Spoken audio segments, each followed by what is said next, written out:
Hola, ¿qué tal? Buenas noches. Bienvenidos a la presentación de Caneus, La Belleza.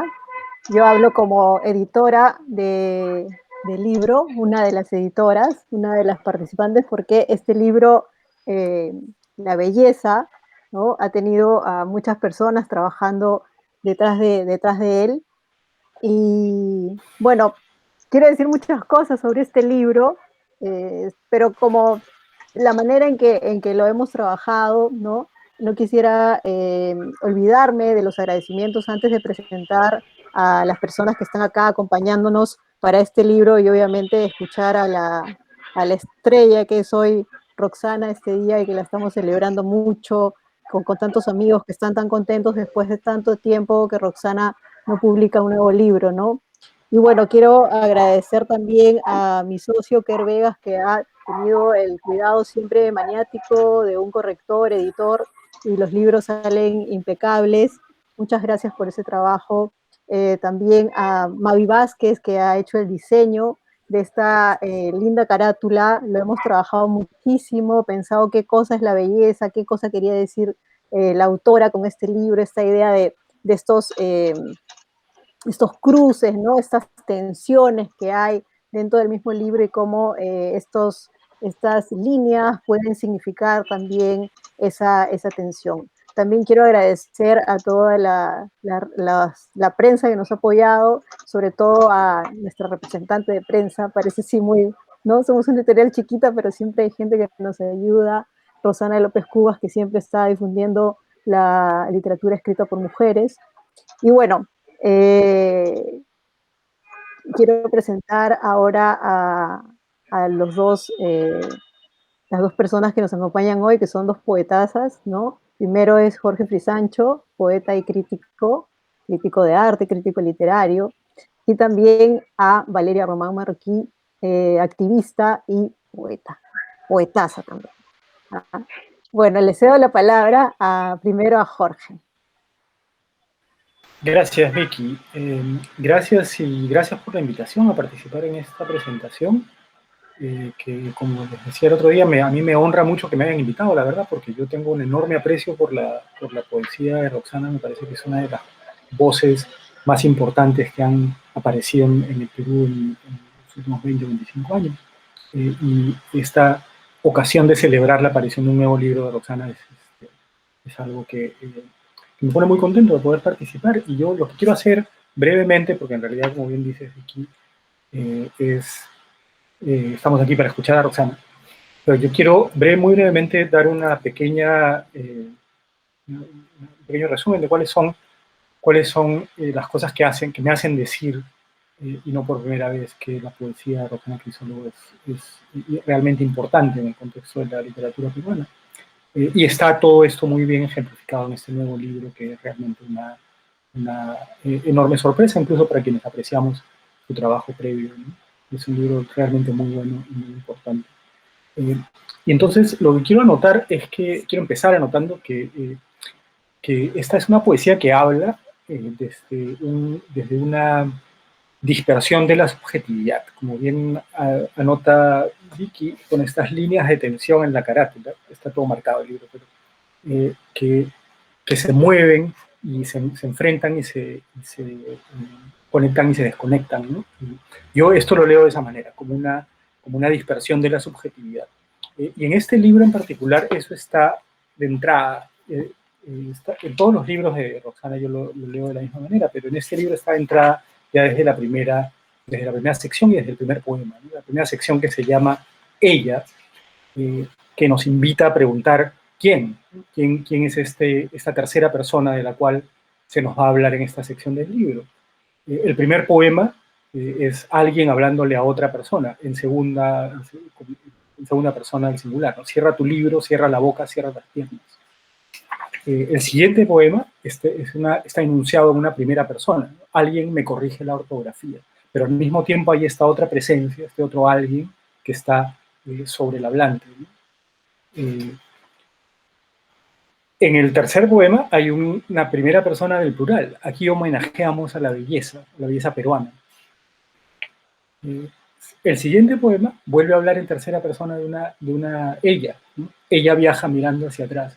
Entonces, esa pregunta inicial a la que hemos sido invitados desde el título de la sección no tiene una respuesta clara, no tiene una respuesta definida. Está continuamente desestabilizando la lectura. Si uno realmente quisiera responder, no podría. Y esto es parte del trabajo que hace esta poesía, ¿no? Desestabilizar nuestra lectura de la enunciación, desestabilizar nuestro vínculo con los significados, para generar esta sensación que es una sensación poética por excelencia contemporánea, que es la de la inestabilidad del sujeto. Eh, Sin embargo, sí hay muchas pistas para entender quién está hablando y a quién se le habla y desde dónde es que se habla. Una de las cosas que está clara ya desde esta primera sección del libro es que hay un vínculo madre-hija. Hay una madre y hay una hija que se están hablando mutuamente, ¿no? Esta primera persona, esta segunda persona, esta tercera persona son eso. Eh, y lo que importa no es quién es quién, sino cuáles son las relaciones entre estas dos voces, estos dos personajes, ¿no? Relaciones que en uno de los poemas se explicitan de manera muy, muy clara. Yo, la hija invasiva, hice de todo para apoderarme de sus secretos que también eran mis ramas. No digas que escondo una calaverita porque le rindo culto a los muertos. No digas que enterré un San Pedro en el patio para proteger a las mujeres de esta casa, etcétera, etcétera, ¿no? Hay esta relación casi, la imagen es a la vez violenta y a la vez natural. Hay una relación natural entre el hablante, que es una raíz, y el otro, que es el otro hablante, que también tiene una voz en los textos, que es rama, ¿no? Y se alimentan mutuamente, se consumen mutuamente y se producen mutuamente. Estos son los primeros poemas. Este libro que tiene es bastante, bastante nutrido, ¿no? Y esto es continuo en todos estos textos. Van cambiando los paisajes, van cambiando la escenografía, los lugares, eh, pero, pero estas relaciones entre sujetos indefinidos y al mismo tiempo definidos por sus relaciones son permanentes. Este es uno de las cosas que yo encuentro con enorme riqueza para la lectura en la poesía de Rosana, ¿no? Entonces, ahí está, todo esto involucra o sugiere una dicción autobiográfica, ¿no? Hay un yo, hay una serie de relaciones familiares, hay una serie de escenarios, pero algo que sucede también a partir de este magma de la dispersión de la subjetividad es que esta dicción autobiográfica no es testimonial. Uno siempre tiene la impresión de que en sus poemas, en su poesía, Roxana Crisólogo está hablando de sí misma, está diciendo: yo soy esta persona que salió de aquí, que viajó acá, que hizo esto, ¿no? Y los poemas se encargan muy sutilmente, pero con mucha efectividad, de desestabilizar esa lectura. Hay mucho de eso, pero también hay mucho de otra cosa. Hay mucho llamado de atención del poema hacia su propio carácter como ficción, como poema, como construcción textual. Pide que se le lea con una cierta distancia con respecto a estos vínculos autobiográficos, ¿no? Y al mismo tiempo, ese distanciamiento permite que los poemas salgan al encuentro de otras, eh, de otras, de otros componentes de su narrativa, que son históricos y sociales. Nos salen estos poemas que tienen esta voz que es autobiográfica, pero no confesional, no testimonial, salen siempre al encuentro de los espacios significativos, históricos y sociales. No son interioristas. Hablan mucho de su interior, pero su significado no está ahí, sino en el encuentro con el movimiento de la historia, con el espacio social, ¿no? Por ejemplo, escenas de violencia de género, ¿no? Hay un momento en el que en medio de un poema hay esta imagen que es casi muy desafortunadamente tomada de los medios de prensa, eh, que dice, la leeré para que no se me equivoque, ¿no? Parece que nada de esto es verdad, una bulliciosa avenida transitada por donde atraviesa un hombre arrastrando de los cabellos a una mujer, por ejemplo, ¿no? O cosas más históricas, eh, digamos, con contenido que no es social sino histórico, como esta referencia a sé lo que se siente estar en una guerra. aunque nunca la toqué ni me hizo volar en pedazos. Cada parte mía voló a hacerse un pedazo de tierra en este mundo, que es algo que a los peruanos y limeños de generación, de mi generación y de la Roxana nos dice pues muchísimo, ¿no? Esto tiene un contenido autobiográfico inmediato y al mismo tiempo se relaciona con esta cosa un poco más abstracta, más teórica de la dispersión de la subjetividad y al mismo tiempo eh, genera una imagen que es independiente del contenido autobiográfico, que tiene su propio valor como algo que estalla en el texto, ¿no? Entonces, esta narrativa autobiográfica siempre está abierta a significados que son históricos y sociales. Eso es otra de las dinámicas continuas de esta poesía que a mí me parece muy enriquecedora, ¿no? Y además quiero ser más específico, que es que este movimiento hacia la historia, hacia lo social, es un movimiento hacia la marca de género. No es hacia lo social y lo histórico así en abstracto, sino está siempre marcado. Y está siempre marcado sin hacer no necesita hacer el ejercicio de marcarse, ¿no? Su origen es marcado, su naturaleza es estar marcado por su condición de género y no tiene ningún otro espacio más que ese.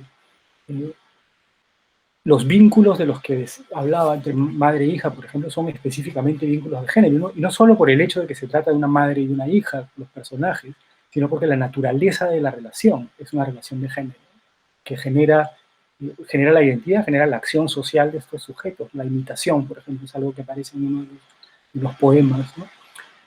Pero incluso este primer poema que leí, ¿no? Que se puede leer de muchas maneras, pero todas esas maneras tienen un contenido que si lo dijera yo no sería lo mismo siendo yo hombre, ¿no? Cierra tu libro, cierra la boca, cierra las piernas. Claramente, cuando alguien escucha eso, pues lo escucha desde su posición de género, y cuando alguien lo enuncia y lo dice, también lo dice con un contenido de género. A eso me refiero con estas marcas que son parte de este movimiento de los poemas hacia la historia y hacia el espacio social. Eh, Y entonces, cuando esta poesía que tiene todo repetiré la palabra que usé antes, magma de dispersión y de contenidos históricos y sociales y de marcas de género, cuando llega a un problema que es uno de los problemas centrales de la poesía contemporánea, que es el problema del lenguaje, cuando llega a ese lugar ya se ha ganado el derecho pues, de problematizar el lenguaje, ¿no? Porque nos ha mostrado que el lenguaje es en efecto un problema para estos textos, para todos los sujetos que se conjugan en este hablar. Su problema es, el problema de su naturaleza es el lenguaje. Lo que quiero decir con esto es que no se trata de un gesto, digamos que formalista, ¿no? Sino que es algo que está realmente, que surge de la naturaleza de esta poeticidad, ¿no? de esta poesía. Eh, el problema que la voz poética está atacando es este problema de las palabras, ¿no? Estoy llena de palabras en peligro de extinción, como flora, como fauna, estoy llena de mugre. Y esto también aparece y reaparece continuamente en todos los textos. Entonces, como decía, se trata de una poesía que problematiza el lenguaje, que problematiza la subjetividad, que no renuncia a la interioridad, pero tampoco renuncia a mirar el mundo. Y no me refiero solo a este movimiento hacia la historia y hacia lo social, sino al mundo concreto de las cosas. Es una poesía que está siempre en un paisaje específico, está siempre con objetos y cosas de la vida cotidiana, eh, encuentra sus significados en su vínculo también con estos mundos de la vida doméstica o de la vida urbana, etcétera, ¿no? Y lo hace además, y este es otro yo creo, los logros de la poesía de Roxana, que están siempre presentes y a mí siempre me sorprenden. No porque no lo espere, sino porque siempre hay una enorme riqueza en las imágenes que construye, que son absolutamente precisas, dicen exactamente lo que tienen que decir. La buena hija que salió del país, el país que me abandonó, el abandono de una bandera que un hincha enfurecido olvida en el perchero de un bar. Y esa bandera, de la que yo no me voy a olvidar nunca, dice exactamente lo que tiene que decir. Dice exactamente qué es lo que siente esta persona que está construyendo su emoción en el texto, ¿no? Y son objetos simples, cotidianos, casi elementales, que producen este efecto brillante, brillante de luz, ¿no? De iluminar por completo el significado, el sentido de lo que se está diciendo, de lo que está ocurriendo en el texto. Y bueno, ya para terminar, diré que esta dicción autobiográfica pues involucra una narrativa de un viaje, ¿no? Este poema, este libro, como otros, Roxana también tiene esta imagen del viaje, está permanentemente en juego. ¿Quién viaja? Tampoco no es fácil de responder. ¿Quién está viajando en estos textos? Pero sí es claro que parte de esta subjetividad dispersa forja su identidad en el encuentro con otros, en el encuentro con otros, por ejemplo, en algunos poemas con otros sudamericanos, o en el encuentro con otros que no lo son, otros sujetos que no tienen esta marca de ser sudamericanos, o en el encuentro de autoridades de inmigración en aeropuertos o oficinas de pasaje. Y en este contexto, en este viaje, lo que está haciendo esta voz poética es lanzando las siguientes secciones del libro, señales de humo o postales, que son actos de comunicación. No se está hablando a sí misma, no está hablando para no decir nada, está intentando al menos lanzar esta forma de comunicación en estos poemas, ¿no? de postales y señales de humo, de dejar marcas de su presencia, pero también de decir algo con respecto a su experiencia, ¿no?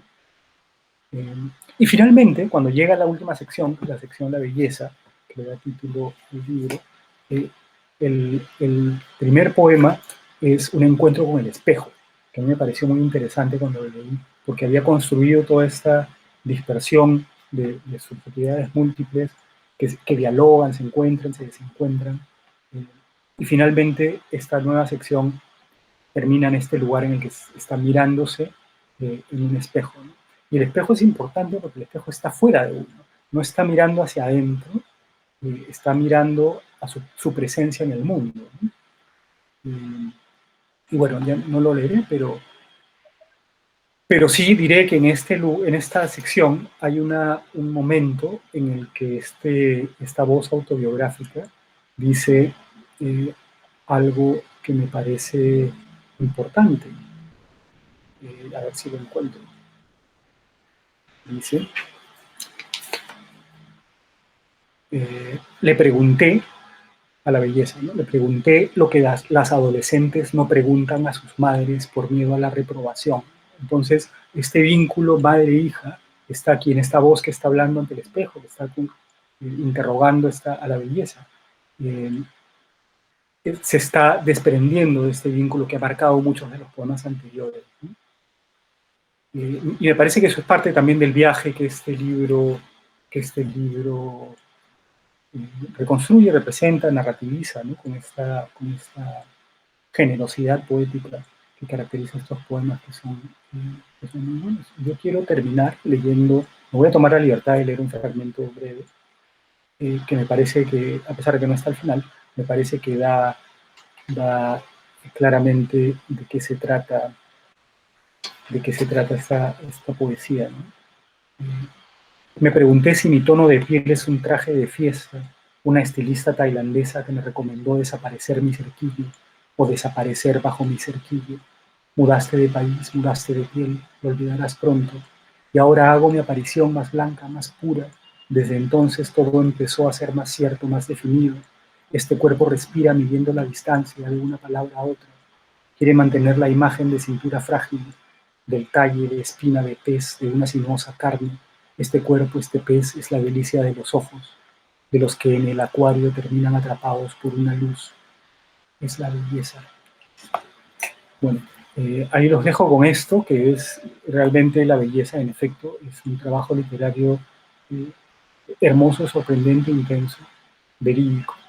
Y yo lo agradezco a Rosana y agradezco, como decía también a Victoria y al Permiso Tropical por haberme invitado a participar, que me ha permitido leer este libro con atención durante varios días y disfrutarlo mucho, ¿no? Así que gracias y cómprenlo, disfrútenlo y leanlo. Gracias. Gracias, Jorge. Ahora le doy la palabra, bueno, antes de darle la palabra a Valeria, quería agradecer también a la librería Escena Libre por darnos la oportunidad de transmitir a través de ella y también a Julio César, ha sido tan amable todo este tiempo en la recepción inmediata de los libros de Roxana. Le doy la palabra a Val. Bueno, hola a todos, a todas, tal vez a todos. Ah, quiero agradecer la invitación, ¿no? A esta presentación, a este encuentro virtual. Agradecer tanto a Victoria como editora y a Roxana como autora haberme confiado esta tarea de presentar este libro tan bello, ¿no? Más allá del título mismo del libro. Para mí es un placer y también me emociona mucho poder, de alguna manera u otra, hablar sobre este libro, que creo que es un libro muy poderoso, muy importante. Y yo quisiera comenzar diciendo que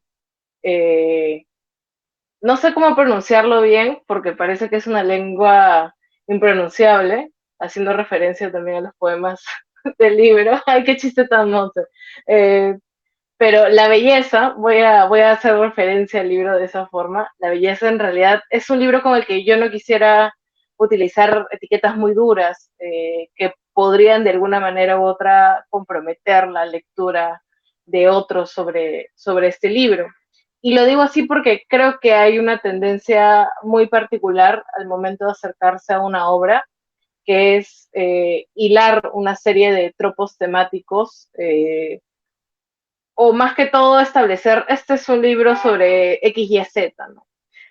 Y particularmente creo que las obras escritas por mujeres suelen ser abordadas desde esa perspectiva, por un lado buscando de manera excesiva una obra redonda que trate sobre una vivencia redonda y coherente sobre el género, cosa que yo creo que no es posible, ¿no? No hay ninguna experiencia redonda del género o del género como tal. O tal vez también hay esta tendencia a buscar de sobremanera el tinte autobiográfico en las obras escritas por mujeres, es decir, parece que hay más entusiasmo sobre la originalidad o la realidad, en un término de ser real, de la propia experiencia de la autora, en vez de lo que pueda ofrecer una obra al momento de pensar cierto tipo de relaciones sociales o lenguaje o lo que sea.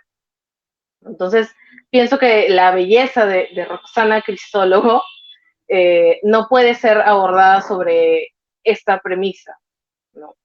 Entonces, yo quisiera hablar sobre estructuras, y no solamente porque hay ciertas referencias muy claras a ciertas estructuras de poder, estructuras jerárquicas, o porque hay una estructura que me parece evidente con respecto a la división del libro, ¿no? Cuando yo hago referencia a la estructura, me estoy refiriendo al esqueleto que da sentido al poemario, lo que hace que funcione como un conjunto, ¿no? Y uno de los movimientos que se ejecuta constantemente en los poemas de Crisólogo es el contraste. Creo que el contraste es una cosa muy importante al momento de examinar aquello que habita, ¿no? en estos poemas. Y yo voy a hablar de dos contrastes en específico y que están fuertemente presentes en este poemario y que están también muy relacionados.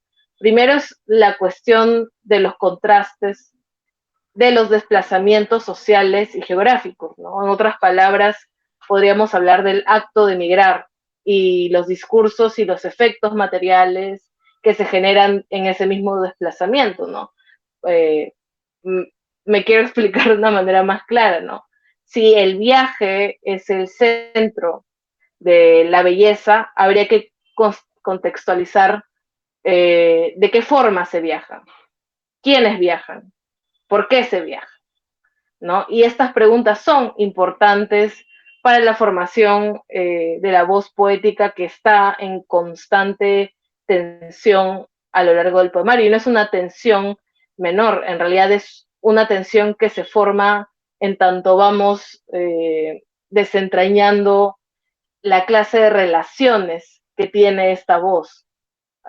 Hay una presencia muy fuerte de relaciones familiares y también relaciones con los espacios a donde se accede, tanto el regreso a la ciudad de origen como a la exploración de otra serie de espacios geográficos que definitivamente están marcados también por una serie de relaciones, creo que sobre todo raciales y de clase, ¿no? Entonces, si esta voz se encuentra en una constante tensión, como decía, se encuentra en una historia, por un lado, acompañada de una historia de migración interior y que a su vez viene acompañada con violencia y con desprecio, violencia al momento de huir de una serie de condiciones precarias, y creo que si las enmarcamos en nuestra historia política reciente, pues se hace evidente.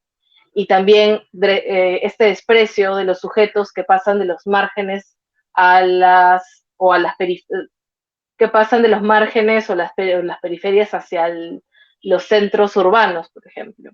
Entonces, hay un imperativo de huir a estas generaciones que vienen acompañadas de estas historias o de este historial de migración o desplazamiento interior, ¿no?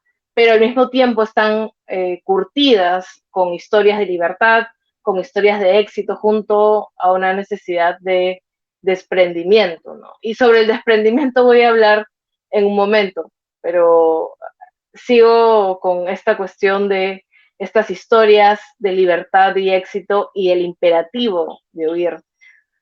A mí me parece muy curiosa cómo las relaciones madres e hijas que están presentes aquí están enmarcadas en la necesidad de huir y en la necesidad de que las hijas, estoy hablando en plural, las hijas, no sean objeto de las mismas cosas que marcan a las madres. Esa es una cosa que me parece alucinante, porque de alguna manera u otra no solamente son estas relaciones exteriores o estas relaciones que se mueven en los espacios públicos, ¿no? Al momento de hablar, por ejemplo, de cómo se vive la ciudad, ¿no? Cómo se vive la ciudad en contraste a los turistas y a la gente que realmente habita esa ciudad. Y por otro lado están las formas en las que se disciplina a las hijas a no pasar, para no pasar este tipo de,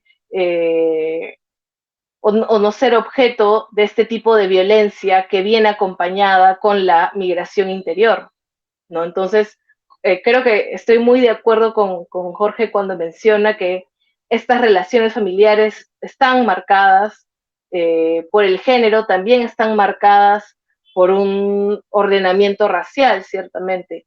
Y en ese sentido, quiero hablar de otro contraste, que es la cuestión de la belleza, ¿no? Y creo que la cuestión de la belleza en el libro, y no lo estoy diciendo solamente porque sea literalmente el título del libro, sino porque está presente qué cosa es lo bello, o cómo sirve la belleza, o en qué lugares se encuentra esta belleza. La belleza, por un lado, en un extremo, funciona como un dispositivo de desprendimiento. ¿A qué me refiero con esto?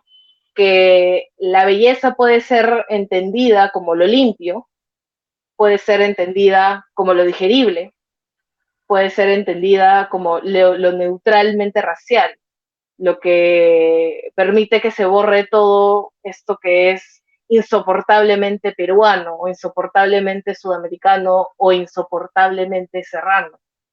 Creo que en esos términos se mueve esta primera belleza que contrasta con otra clase de belleza que aparece en la estructura del viaje. El viaje ciertamente forma la estructura narrativa de todo este libro. Estamos hablando de viajes de ida y de vuelta, estamos hablando de exploraciones, siendo un sujeto muy en particular hacia otras ciudades, como las ciudades europeas. Estamos hablando también de una relación muy particular con estos espacios públicos. Entonces, hay esta serie de contrastes que creo no se terminan de resolver en el libro. Es decir, no hay algo así como un final duro que nos resuelva todas estas preguntas sobre quiénes viajan, por qué viajan, en qué condiciones viajan. Eh, y esa es una de las cosas que más me ha sorprendido, o no sorprendido, sino que más intensidad le ha otorgado a este libro. Entonces, quisiera terminar con esto porque al mismo tiempo siento que si bien no hay esta intención autobiográfica en el libro, es decir, lo que prepondera no es la historia personal de la autora o de las personas que rodean a la autora, sí hay una, un desprendimiento no es, sino hay una entrega y una descripción tal de las situaciones que aparecen en el libro que esta cosa brutal no me parece, o no puede ser escrita por alguien que permanezca lejos de estas situaciones o de estas relaciones que se enmarcan en espacios privados y en espacios públicos. Este me parece que es uno de los libros no solamente bellos porque las palabras y los versos son bellos, las formaciones y las imágenes son bellas, sino porque es una belleza cruda. Y eso es invaluable, eso funciona dentro de esos poemas. Me parece extraordinario y no puedo esperar a escuchar a Roxana. Muchas gracias. Muchas gracias, Valeria, por tu intervención. Gracias a Jorge y a Valeria. Riquísimos sus comentarios, en todos los sentidos riquísimos, ¿ah? Porque somos aquí para celebrar, ¿no es cierto? Bueno, voy a presentar a Roxana. Yo decía también en un post que publiqué más temprano que yo este libro lo he perseguido hace mucho, lo he envidiado cuando iba a salir en otro lado, pero bueno, finalmente por circunstancias que no vienen hoy al caso, no fue posible y yo estaba feliz, ¿no? Porque el destino decía, es para Victoria, tiene que ser, por algo he estado ahí todo el tiempo diciéndole, Roxana, vamos a sacar ese libro, hay que sacar ese libro. Y bueno, Roxana Crisólogo, como todos saben, es poeta y gestora cultural, vive actualmente en Helsinki, ella ha publicado 4 libros, corrígeme si me equivoco, Roxy, Abajo sobre el cielo, que fue el primer libro que se publicó en el año 99, o sea, a finales de los años 90, y que fue también un libro que rompió mucho con la escritura en ese tiempo de esa década, ¿no? Luego Animal del Camino, posteriormente Ludi D y Trenes. Trenes fue un libro del 2009, así que ha pasado muchísimo tiempo y por eso este libro es tan esperado y también a su vez tan maravilloso por las palabras que no lo digo solo yo, porque la quiera Roxana y sea su amiga, sino estamos escuchando las palabras de 2 lectores extraordinarios como son Jorge y Valeria. Pues ahí te dejo la palabra, Roxy. Hoy realmente estoy sorprendida, no tengo palabras, de verdad. Me he quedado sorprendida porque la verdad es que para mí el tema del trabajo de la migración ha sido algo que yo lo tomé como una especie de bandera de lucha desde muy pequeñita, porque yo vengo de una familia de migrantes, cajamarquinos. Entonces, en mi casa, hablar de gente que viene, gente que se va, que se tiene que regresar, o gente que se tiene que ir aún más lejos, porque entre los 50 y 60, el máximo sueño era llegar a Lima, pero después, ya en los 80, querías irte a España, irte a otros países. Entonces, ese tema, yo creo que no solamente me ha pasado a mí, le debe haber pasado a muchas familias, a mucha gente en el Perú, que esto del tránsito, aunque nosotros no lo hablemos y actuemos como si fuéramos un país muy endogámico y que nunca salimos de nuestras 4 paredes, pues los peruanos transitamos mucho por el mundo, ¿no? Ahora, ¿cómo transitamos los peruanos? Generalmente, a mí me ha pasado que cuando viajo, siempre sobre todo hace 10 años atrás, me preguntaban si yo estaba buscando trabajo, porque no se podían imaginar que un peruano esté viajando por, no sé, por otras razones que no sea buscar trabajo o vender o tocar música, ¿no? La música andina. Entonces, todo este tipo de temas y toda esta gente que yo me iba encontrando en el camino, prácticamente iban acompañando en mi ser esquizofrénico, psicótico, de voces. Yo soy una poeta que escucha, ¿no? Me paro y estoy escuchando, me paro en una esquina de Estambul, o como me paro en la esquina de Gamarra, o en la esquina muy cerca del mercado de San Juan de Miraflores, de Ciudad de Dios, y estoy escuchando, ¿no? Entonces, para mí escuchar, ir a los detalles es algo muy importante. Entonces, por eso puede ser que a veces se me va gente por ahí, que es como si alguien atraviesa, alguien viene, alguien cierra la puerta, alguien abre una ventana, entro yo y siempre estoy hablando con las personas, porque no me puedo imaginar sola, no me puedo imaginar, siempre me tengo que ver en relación de las personas que están transitando. Yo escribí este libro, bueno, fue un proyecto que empezó hace 3 años, porque estaba harta de que me dijeran que Lima era fea. Siempre que yo decía que era de Lima, me decían, es la ciudad más fea. Y bueno, yo me remitía a mi recuerdo de niñez y decía, bueno, no era tan feo, ¿no? Y me decían, no, es muy fea. Es una ciudad muy fea. Y en el camino de los viajes me iba encontrando con gente. Yo tengo un poema ahí que es un viaje que hice a Palestina, que para mí fue algo que me marcó muchísimo, porque conversé con el taxista, y el taxista, un joven adolescente que bueno, que no, era la primera vez que cruzaba al otro lado, porque vivía en Jerusalén, cruzaba para Ramallah. Mientras atravesábamos el muro me iba pidiendo, por favor, cuéntame cómo es Brasil, porque ahí vive la belleza, ¿no? Entonces yo decía, ¿cómo? Sí, ahí vive la belleza. Entonces yo digo, ¿qué? ¿Hay un lugar donde vive la belleza? Y me decía, sí, y yo quiero ir ahí. Y no quería que le hable de política, no quería que le hable de nada, y solamente me hablaba de eso. Y fuimos a Ramallah, regresamos, y ese fue el tema. ¿Dónde está la belleza? ¿Dónde la gente es hermosa, es feliz? Y bueno, ¿no? Entonces, todo este tipo de circunstancias me hicieron escribir, ¿no? Como una especie de diario de viajes, que luego fui hilando, ¿no? En lo que terminó siendo esto que he titulado Kauneus, porque en finlandés, significa belleza, y como es algo que no se puede decir qué es, no se puede explicar, ni siquiera pronunciar, por eso decidí dejarle con ese título en finés, ¿no? Porque justamente para simbolizar que es algo como imposible, ¿no? O qué cosa es, dónde está la belleza.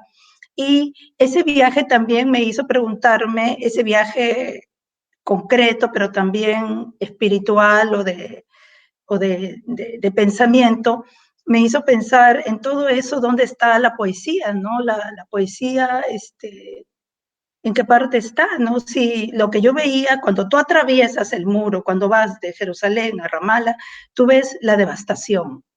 Lo mismo que tú ves cuando llegas a Jorge Chávez y te vas hacia el cono sur, también ves la devastación. No hay más parques, el desierto hermoso ya no existe, todo es construcción, cruces y todo. Entonces, ¿dónde está la belleza, ¿no? En medio de esta devastación, en medio de este desastre ambiental, en ese tránsito donde te encuentras con neonazis, con autoritarios, te encuentras con refugiados, y todos te hablan de la belleza.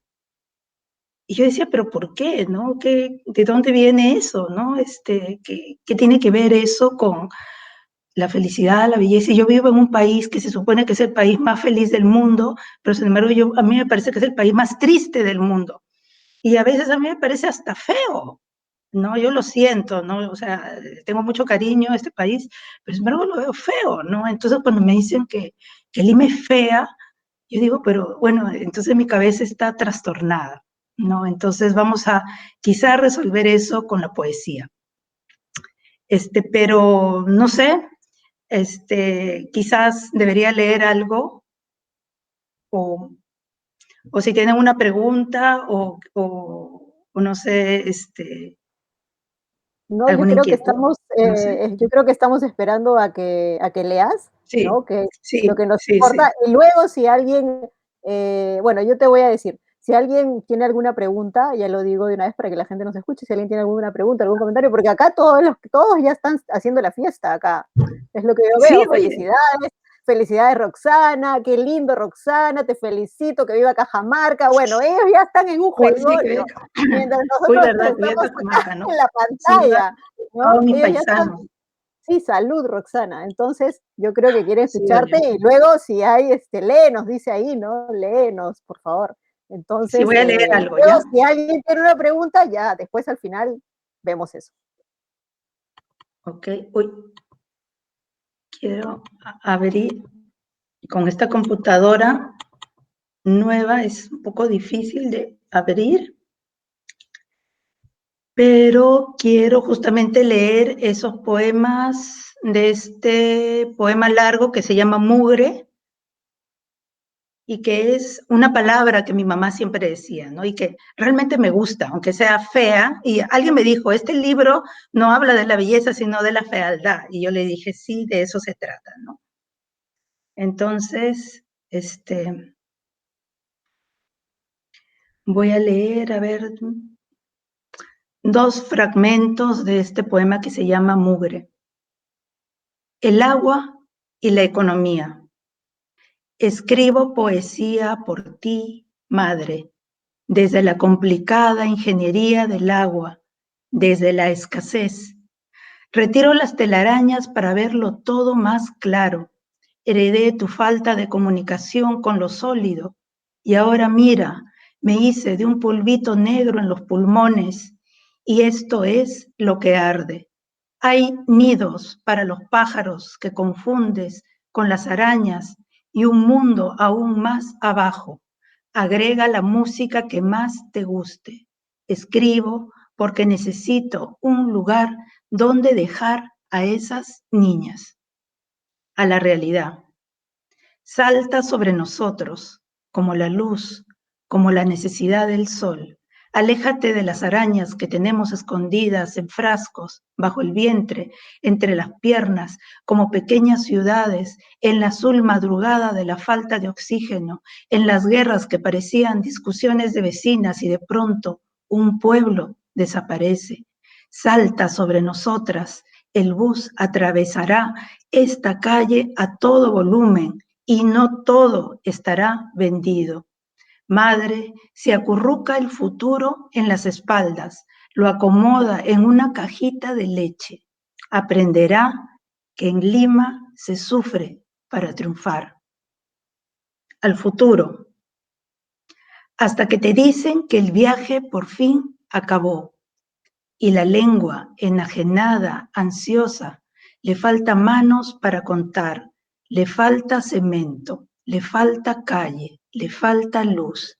Y la gente apurada por llegar a sus casas, a salvo y a tiempo, pregunta por lo que le toca, lo que se divide en un día largo, como chispas, como explosiones, como el pescado crudo, como la carne. No todo estará vendido.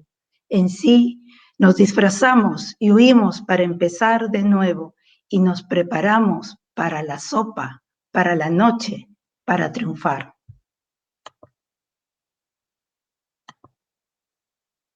Gracias.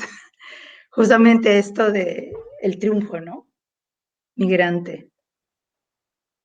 Rox, otro poema, otro poema. Acá te dicen que leas, queremos que leas, todo el mundo A dice que ver, voy a leas. leer.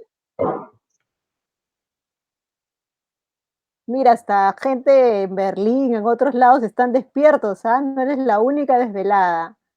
Estamos around the world, ¿ah? ¿Qué te parece? ¿Ah?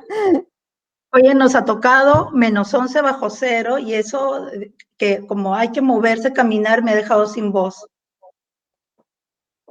Yo te escucho perfecto. Sí, ¿no? A ver, voy a ir, este,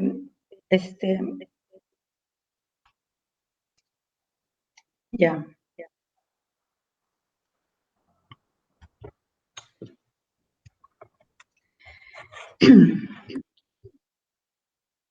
Esta postal que encontrará asilo en alguno de mis, esta postal que encontrará asilo en alguno de mis bolsillos, mañana más tarde me recordará lo que el guía en un inglés desafinado, en un español incluso más monocorde, en sus gestos que volaban de una pared a otra, buscando dónde sostenerse. Mañana más tarde me recordará que en realidad no estuve aquí. Me diré, este aguacero nunca pasó. Todo vuelve a ser intensamente verde, exasperadamente real. Los colores son para fotografiarlos, parte del desborde natural, para que haya orden. Debería decir popular. Las ausencias, las carencias son solo parte de una escenografía lista para empezar la sesión y explicarse. Será la piel de jaguar que alguien intenta venderme, la que me sonría del otro lado.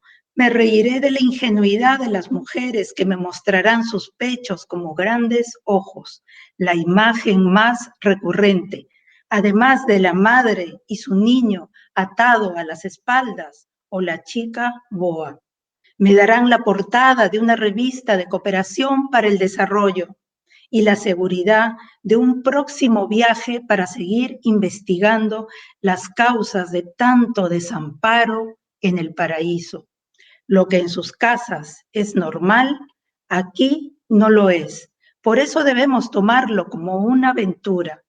No se asuste si todo parece devastado, si todo desciende del cielo como una tormenta tropical.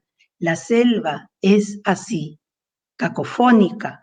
Las sílabas se montan unas a otras, se atropellan. El desorden toma su rumbo sobre cuellos esbeltos. Y yo trato de unirme a los que se aglomeran en el bulevar, escuchando al cómico del momento.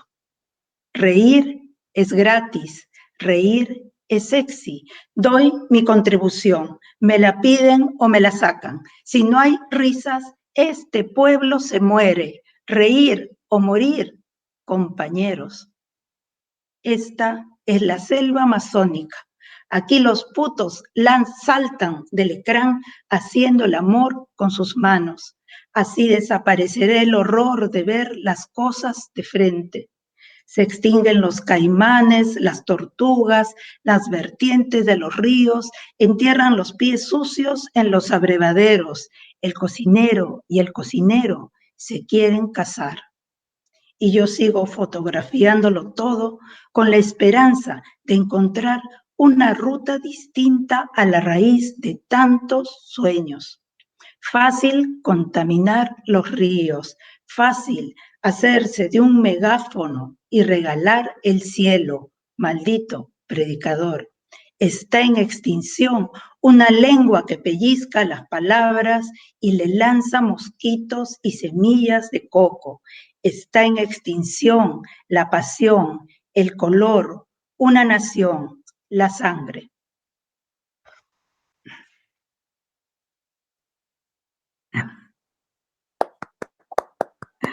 Gracias. Muchas gracias, Roxana. No sé si Gracias. Valeria o Jorge quieren añadir algo antes de cerrar con la presentación. No, no veo preguntas, solo veo felicitaciones, Roxana. Ahí las puedes leer. Todo el mundo te felicita, te aplaude eh, y están también contentos, así como nosotros, por este nuevo libro. Y a nombre de Intermezzo Tropical quiero agradecer a Jorge y a Valeria por haberse tomado el tiempo para leer este libro, este librazo. Y muchas gracias a todos los que nos oyeron hoy. Seguramente el video estará colgado por un tiempo. Y pues nada, que adquieran el libro está en diferentes librerías, ¿no? En todas las librerías que aman la poesía, no puedo nombrar todas, pero son pocas, ¿no? Pero siempre son militantes, felizmente, esas librerías que aman la poesía. Así que ahí está el libro de Roxana, o también pueden contactar a Intermezzo Tropical o decirles a Valeria que también les puede leer un poema, quizá. por allí, Sí. ¿ah? Se convierte en difusora de la lectura del poema, ¿ah? Sí, Muchas no. gracias. Me ha Oye, yo pasado solamente mucho. quería, sí, yo solamente Sí, quería, olvidé solamente agradecer a mi editor mexicano, porque este libro iba a salir en México y no salió, a León Plasencia Añol de Filo de Caballos, y le agradezco muchísimo también, porque con él empecé este proceso ya de darle forma a este libro, y bueno, por alguna razón, pues las cosas no se dieron, no salió en México, salió en Perú, y esto es gracias al apoyo de los estímulos económicos que da el Ministerio de Cultura del Perú. Muchísimas gracias. gracias, gracias a Muchas todos. Todo ha gracias, estado Victoria, fantástico. Vale, Jorge. Gracias a todos. Bravo. Gracias a todos. Chao. Chao. Okay.